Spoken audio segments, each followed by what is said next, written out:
this episode of Grassroots Garage, we have Jase's RX8, and this is our first ever RX8 feature. And we think we've picked one you're gonna love. Bagged with a hybrid 13B using 6-port end plates, it also has FC housings and FD rotors with a view to boost it in the future. Jase also has an epic mini truck in the build, so make sure you subscribe to catch that ep.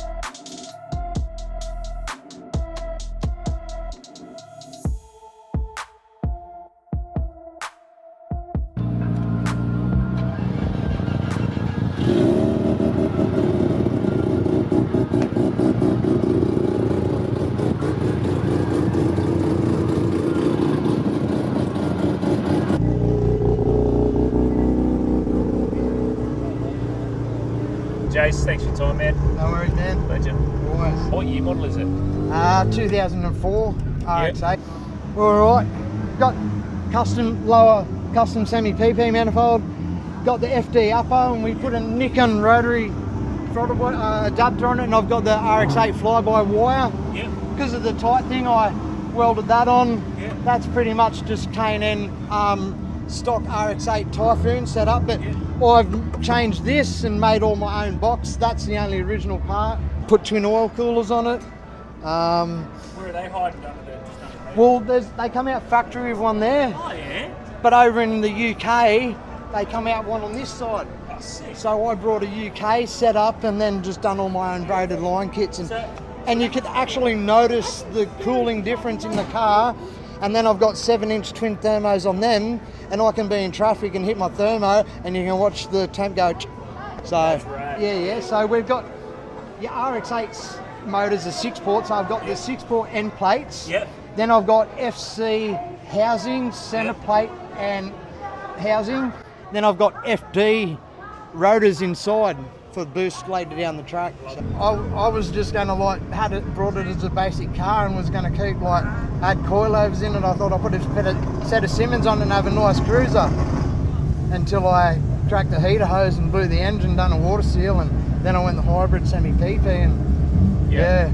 Got sponsored by Air Force Suspension in the States. Nice. And got airbags all around. It's got 36 adjustable dampener settings each corner. Yeah, man, it rides good. Mates with coilovers have been in my car and then gone in this, and they're just there's nothing like it, man. Yeah, they all love it. Just cruising, mate, floating on air, eh? Yeah. Love that. Not that there's any bumps here, but you won't notice it as much because when you got the bumps, you just smooth through it, and it's still man, I'm noticing how much his handles compared to all the old school rotors around the corners, eh? Definitely, man. Yeah. So yeah.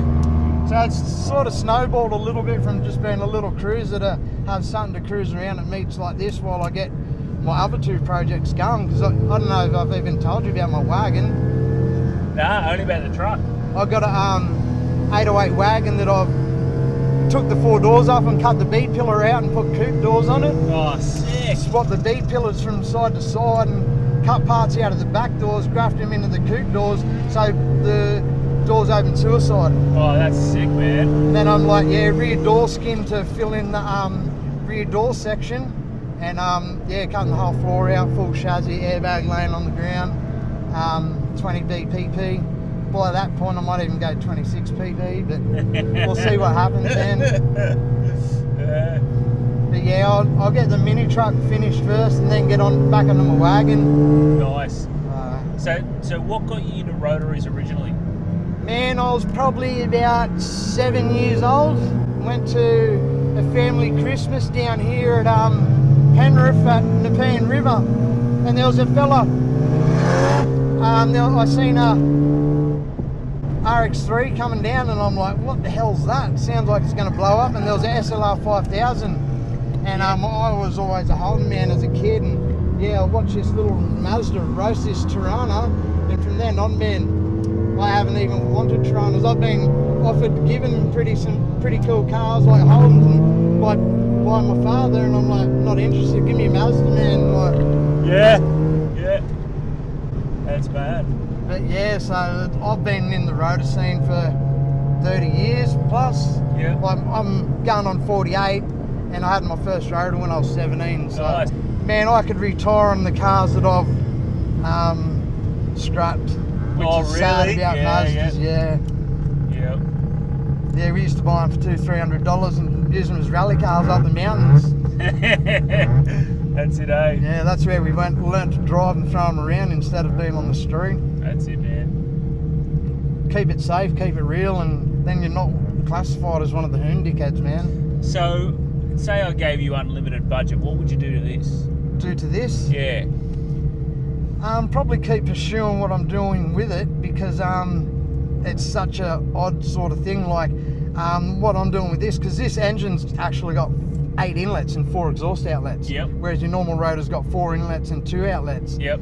So it'd be good to sort of work on the potential of this. I was going to wide body it and go all that and big deep dish wheels and everything, but since I've put these wheels that are on it, man, like, Yeah. why go and put all that extra shit on that can only cause hassles down the track when I can work on more of a performance thing? And then once I've got it all dialed in how I want it, then I'm going to go and just put a nice paint job on it and probably do like instead of the red leather in my interior, do like with Bride in the get it all sick, trimmed like mate. that, Yeah, or like something. suede or leather again? Yeah, you know how they have the red Bride race Yeah, seats. I know Get that exactly so what you mean. see there. Yeah, Put that exactly through like all that. the Yeah. red parts of my interior. That'd be sick. Yeah, I but love just that. keep it that standard look as well. And instead of having this, go like the carbon fibre sort of. Yep. Just spice it up a little bit. But I like stock cars with a nice set of wheels and stance and good drive line. That's all you need, man. Nice. So what colour would you go? Well, I love the old school orange or the 73 wagons and stuff like RX3s. But then I love this grey, and Yep. and I was frothing on this grey for ages, and then one of my mates went and brought one, and then like the more you look around, there's heaps more of them getting around, and so I think like even just to change it a little bit is put like a gold pearl in the same paint just to Oh, yeah. just to make it a bit different to that grey one over there sort of thing. But yeah, or Nice. I might even just go like a full flat matte silver or something like that. Oh, yeah. So give us a bit of a rundown of the truck. Where's it at? The truck, she's been sitting for a few years up at my parents' house. I'll get back to it one day. And it's, as I said, this is sort of snowballed, and yeah, I'll get the mini truck out. Like, all I really have to do to the mini truck is rebuild an engine for it, and then because it's got a rotary in it as well, 13B Bridgie, and it's an old motor out of my 323, and I built all the injection and that on it myself. So yeah,